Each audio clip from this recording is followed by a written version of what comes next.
Want more time to answer calls on your ALDI mobile phone before they go to voicemail? You can adjust the ring time using GSM codes. ALDI Mobile operates on Verizon's network, so these GSM codes generally work. The key code is 61 VM number seconds, replacing VM number with your voicemail number, usually 86, but confirm in your dialer, and seconds with the desired ring duration, up to 30. For instance, dial 61 na 8630 shack for a 30-second ring time. After dialing, listen for a confirmation tone or message. To revert to the default, use the 61. Note that while effective, some Android devices might require a restart after setting, and iPhones sometimes need app workarounds. Always test after changing the settings by calling your number from another phone.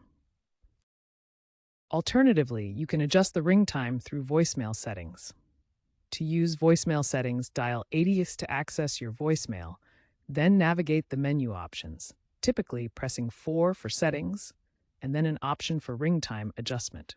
Select your desired ring time from the presented presets, which usually range from 15 to 30 seconds. If ALDI Mobile provides access to the My Verizon app, log in, navigate to Account, then Voicemail, and finally Ring Time to choose from preset durations. Remember, while GSM codes offer a quick solution, app-based adjustments or voicemail settings might provide a more user-friendly and reliable experience. Regardless of the method, always confirm the change by testing the call forwarding to voicemail.